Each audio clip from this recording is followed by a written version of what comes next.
Be me, Megan, 34, head of HR. Tired of watching the same patterns play out every day.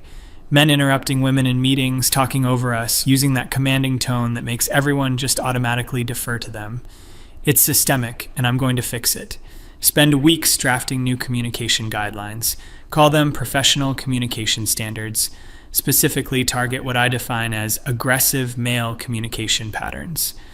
Things like speaking in declarative statements without hedging language, interrupting others or building directly off previous points without explicit permission, using definitive language like "we need to" or "this will" instead of "perhaps we could consider," taking up too much space in conversations, displaying confidence without sufficient deference to others' perspectives. Present it to the executive team. They look uncomfortable, but nobody wants to be the one to push back against HR diversity initiatives. CEO Rowan just nods along, probably calculating legal liability in his head. CFO David asks a few weak questions, but ultimately signs off. Even the other women executives seem hesitant, but don't voice concerns. Roll out the policy company-wide with mandatory training sessions.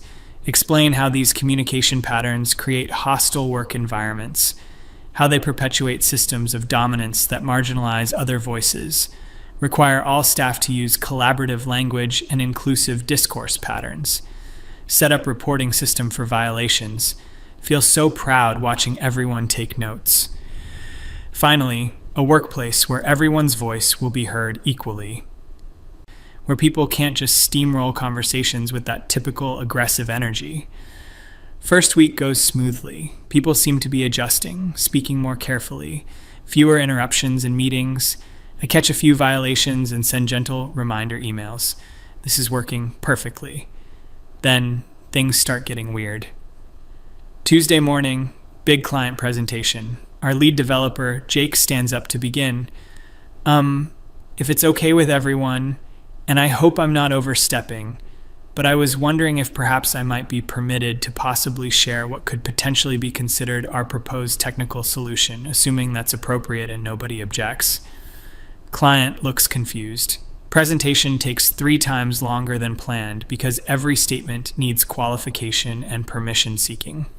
Client asks direct questions, gets rambling non-answers full of hedge words. We lose the contract. Rowan pulls me aside. Megan, what happened in there? Jake's normally our strongest presenter. Explain that Jake is learning to communicate in a less aggressive, more inclusive way. Rowan looks skeptical but doesn't push it. Things escalate quickly. Dev team can barely function. Simple code reviews turn into hour-long sessions.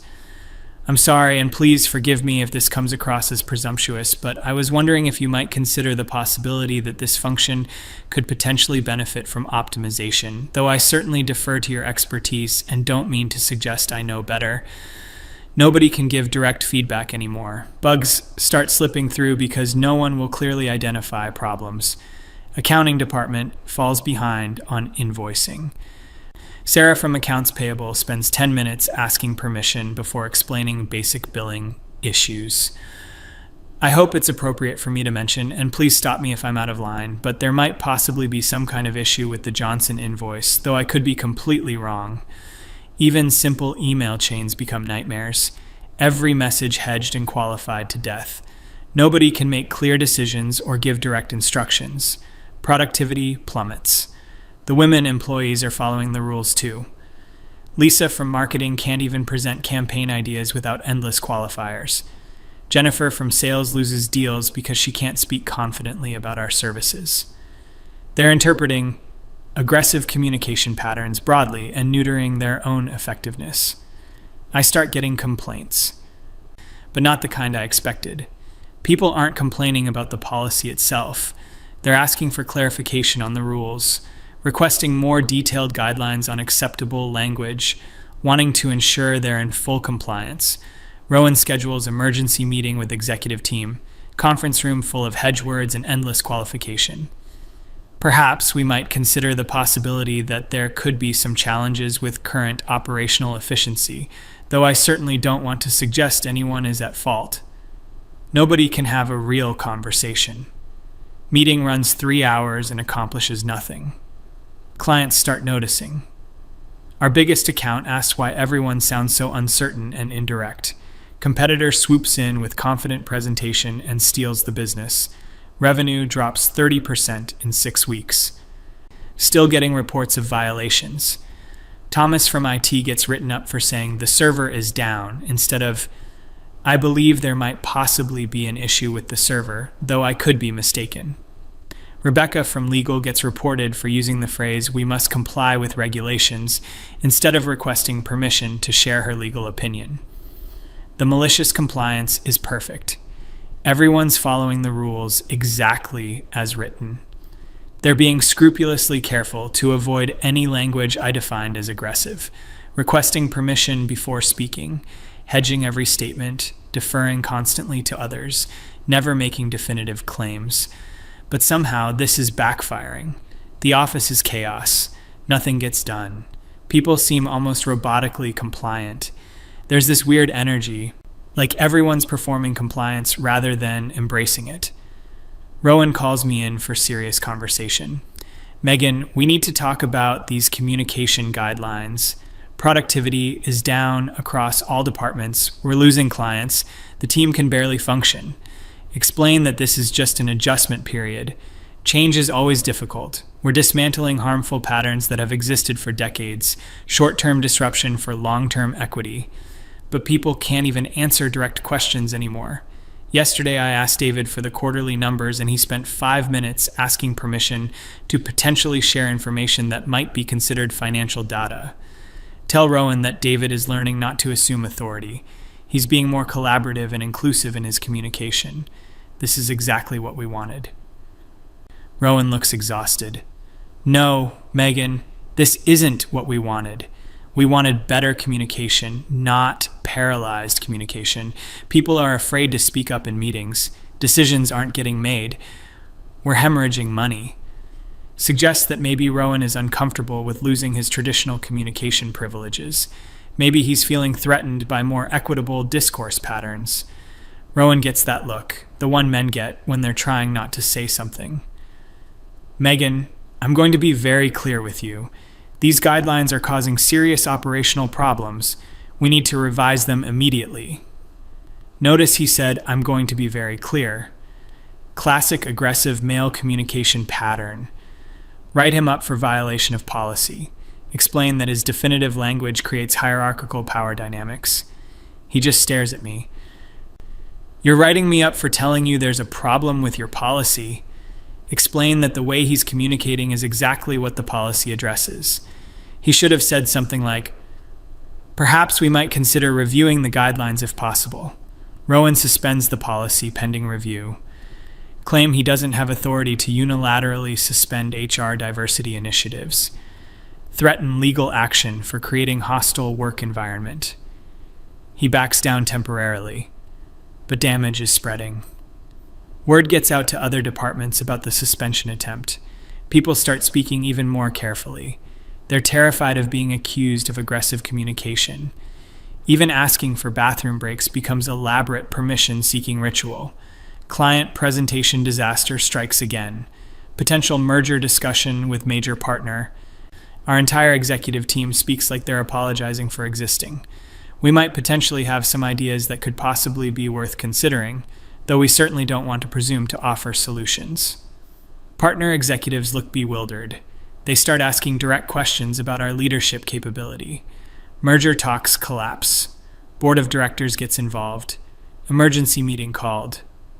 I prepare detailed presentation on the importance of inclusive communication policies, legal necessity of addressing workplace discrimination, duty to create equitable environment. Board meeting is surreal. Executives can barely present quarterly reports. I'm sorry to potentially interrupt, but there might possibly be some financial information that could perhaps be relevant if sharing such data would be appropriate. Board members keep looking around like they're in alternate reality. Board chair Eleanor finally speaks up. What exactly is happening here? Why is everyone speaking like they're afraid of their own shadow? Explain about the communication standards, how we're working to eliminate aggressive male discourse patterns, creating more collaborative workplace culture. Megan, I've been in business for 30 years. I've never seen anything like this. People can't communicate basic information. How is this helping anyone? Tell Eleanor that dismantling patriarchal communication structures requires fundamental changes, that her resistance to new paradigms might reflect internalized biases. Eleanor is not having it. This isn't about bias, Megan. This is about basic functionality. You've created a situation where nobody can have a normal conversation.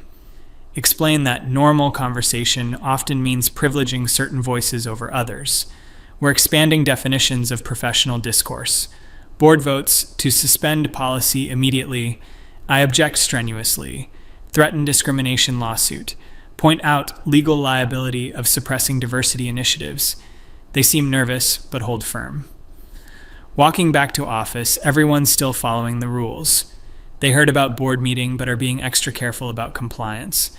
Tom from facilities asks 15-minute permission ritual before reporting broken copier.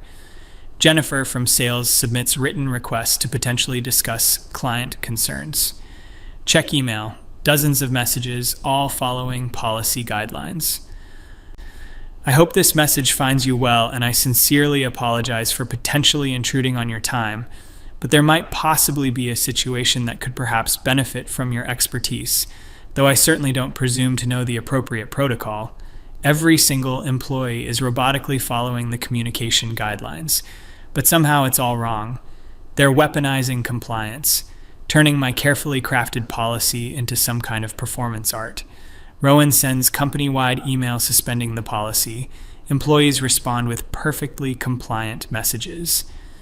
Thank you so much for potentially sharing this information, and please forgive me if this response is inappropriate, but I was wondering if you might clarify whether the suspension means we should perhaps consider returning to previous communication patterns, though I certainly don't want to assume anything. The malicious compliance continues even after suspension. People claim they're confused about which rules apply when. They want everything in writing. Demand training sessions on acceptable communication post-suspension. Insist on gradual transition period with detailed guidelines. Productivity remains destroyed. Clients continue fleeing. Internal operations completely dysfunctional. But everyone's being so perfectly, maddeningly compliant with my original vision. Rowan calls me in again. Megan, the policy is suspended. Why are people still communicating like this? Explain that changing communication patterns takes time. People are probably just being cautious during transition period. Suggest he's being impatient with necessary cultural shift. No, Megan. Look at this email from the dev team. It's 3 pages long, asking permission to fix a critical bug. 3 pages for something that should be a 5-word message. Critical bug, fixing it now. Point out that his suggested alternative uses aggressive declarative language, exactly the kind of communication dominance the policy addressed. Maybe the dev team is being appropriately collaborative. Rowan looks like he wants to scream. Megan, the bug took down our entire client portal for 6 hours because nobody could get authorization to fix it through your communication maze. Suggest that having robust collaborative processes is more important than speed. Quality decision-making requires input from all stakeholders. What stakeholders, Megan? It's a bug fix. Someone needs to just fix it. Explain that just fix it mentality reflects hierarchical thinking. Dismisses collective wisdom and collaborative problem solving. Probably makes other team members feel excluded from technical decisions. Rowan puts his head in his hands. I can't even talk to you about this. You've turned basic workplace communication into some kind of theoretical exercise. Tell him that his frustration might reflect discomfort with more equitable communication structures. Suggest he consider why direct, efficient communication feels so important to him. Days pass. Chaos continues. Employees maintain perfect policy compliance despite suspension. They've formed committees to discuss appropriate transitional communication protocols. Every conversation requires consensus building and permission seeking. Decision-making process completely paralyzed. Accounting can't close monthly books because every entry requires collaborative discussion.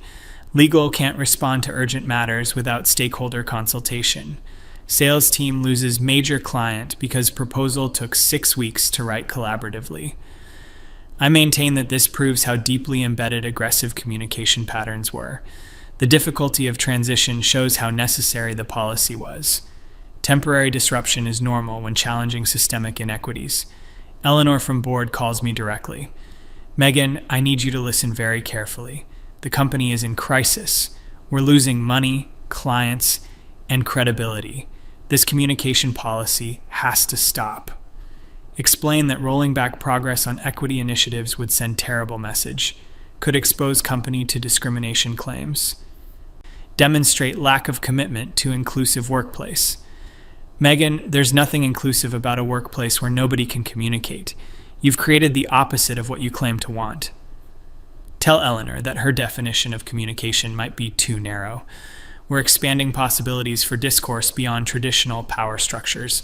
Resistance to change often masquerades as practical concern. Eleanor goes silent for a long moment. Megan, I'm going to ask you directly. Do you think the current situation is working? Explain that defining working depends on your values and priorities.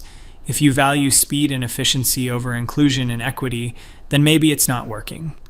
If you value dismantling harmful patterns and creating space for marginalized voices, then yes, it's working. Megan, there are no voices at all. Nobody can say anything. How is that helping marginalized people? Point out that absence of dominant voices creates opportunity for others to emerge. Silence from traditionally powerful speakers allows space for alternative perspectives. She's probably just uncomfortable with shifting power dynamics. Board meets again, votes to completely rescind policy and ban any similar initiatives. Threaten my position if I continue pushing communication restrictions. I document everything for potential legal action. Return to office. Employees still communicating in elaborate compliance patterns. They've now created formal protocols for post-policy communication. Require written requests to resume traditional discourse styles. Formed committees to evaluate appropriate transitional measures. The perfect malicious compliance continues. They're following the spirit of my policy even after it's banned. Constantly deferring, hedging, seeking permission, turning every interaction into collaborative performance art. Productivity remains completely destroyed. Rowan tries one more intervention, calls all hands meeting, stands up and says clearly, everyone needs to start communicating normally again. No more permission seeking, no more hedge words, just talk like regular human beings. Employees respond with elaborate requests for clarification. Could you perhaps define what might be considered normal communication? We want to ensure we're being appropriately collaborative. I watch this with mixture of vindication and frustration. They're proving my point about how deeply embedded these patterns are, but somehow they're also undermining everything I worked for. Their exaggerated compliance is making my policy look ridiculous. Weeks later, company starts hiring consultants to fix communication dysfunction. Consultants are baffled by what they find. Employees robotically following non-existent policy guidelines, requesting permission for basic job functions, hedging every statement to death. I get called into final meeting with Rowan and Eleanor. Megan, we need to understand what happened here. Why won't people just communicate normally? Explain that normal is subjective and culturally constructed. Maybe what they're seeing is people being more thoughtful about inclusive discourse. Resistance to change often creates temporary operational challenges. Megan, it's been 3 months. People are still asking permission to answer direct questions. This isn't thoughtfulness, it's paralysis. Suggest that their impatience with collaborative processes reveals attachment to hierarchical efficiency. Maybe they should examine why slow, consensus-based communication feels so threatening. Eleanor leans forward. Megan, I'm going to ask you one more time. Do you take any responsibility for what's happening in this office? Explain that change is always difficult. Dismantling systemic inequities requires sustained effort. Temporary disruption is normal when challenging established power structures. What about the employees who can't do their jobs? What about the clients we've lost? What about the money we're hemorrhaging? point out that those metrics reflect traditional values around productivity and profit. Maybe we should be measuring success differently, considering impact on workplace equity and inclusive culture. They look at each other. Rowan speaks quietly. Megan, you're fired. File wrongful termination claim. Document pattern of discrimination against diversity initiatives. Prepare case around retaliation for implementing equity policies. They've played right into my hands. Leave office while employees continue their elaborate compliance performance. Still requesting permission for basic communications. Still hedging every statement. Still creating committees for simple decisions. My policy lives on in their perfect, maddening adherence to its principles. Months later, hear through former colleagues that company eventually hired deprogramming consultant. Took nearly a year to get people communicating normally again. Massive financial losses. Several clients never returned. Legal fees from my lawsuit. But I know I was right. The resistance to my policy just proved how necessary it was. Their inability to adapt showed how deeply embedded toxic communication patterns had become. The chaos was evidence of systemic dysfunction, not policy failure. Now working at new company, already identifying problematic communication dynamics, planning more sophisticated approach to inclusive discourse policies. They won't catch me off guard this time. Some people just aren't ready for real change. But that doesn't mean we stop fighting for equity. Next time, I'll build better enforcement mechanisms, create clearer accountability structures, develop more comprehensive training programs. The work continues. Because dismantling patriarchal communication structures is too important to abandon, even when people maliciously comply their way into proving your point. Even when they can't handle the necessary disruption of meaningful change, especially when they blame you for their own resistance to growth. They showed exactly who they really were, and I showed exactly who I really am. Someone willing to fight for justice even when it's inconvenient. Even when people weaponize compliance to undermine progress. Even when they choose dysfunction over equity. Onward to the next battle.